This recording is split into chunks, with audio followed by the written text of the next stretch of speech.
ಅಯೋಧ್ಯೆಯ ರಾಮ ಮಂದಿರದಲ್ಲಿ ರಾಮಲಲ್ಲನ ಪ್ರಾಣ ಪ್ರತಿಷ್ಠಾಪನೆ ಹಿನ್ನೆಲೆಯಲ್ಲಿ ಮಲೆನಾಡು ಶಿವಮೊಗ್ಗ ಜಿಲ್ಲೆಯಲ್ಲೂ ಕೂಡ ಸಂಭ್ರಮ ಮನೆ ಮಾಡಿದೆ.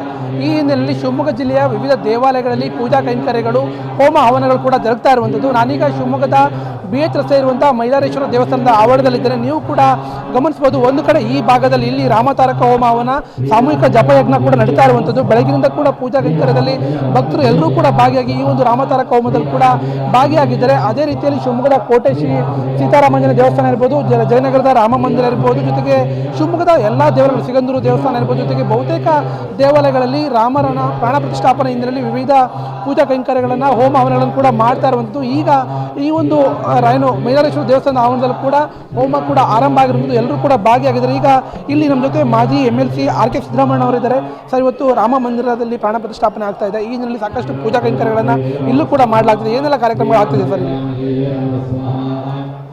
ಕಳೆದ 3 ಸೋಮವಾರಗಳು 1 ಕೋಟಿ ಶ್ರೀರಾಮ ತಾರಕ ಜಪಯಜ್ಞವನ್ನು ಮೈಲಾರೇಶ್ವರ ದೇವಸ್ಥಾನದಲ್ಲಿ ಕಾಟಿಕ್ ಸಮಾಜದ ವತಿಯಿಂದ ಇಲ್ಲಿ ನಡೀತಾ ಇದೆ.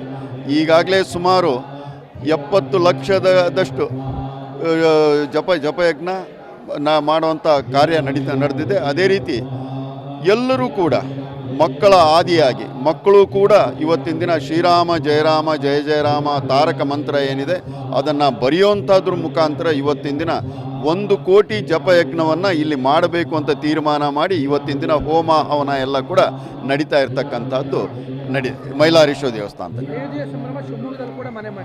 ಖಂಡಿತವಾಗಿಯೂ ಅಯೋಧ್ಯೆಯಲ್ಲಿ ನಮಗೆ ಹೋಗಲಿಕ್ಕೆ ಸಾಧ್ಯ ಆಗದೆ ಹೋದರೂ ಕೂಡ ಅಯೋಧ್ಯೆ ಎಲ್ಲ ಸಂಭ್ರಮ ಮೈಲಾರೇಶ್ವರ ದೇವಸ್ಥಾನದಲ್ಲಿ ನಮಗೆ ಸಿಗ್ತಾ ಇದೆ.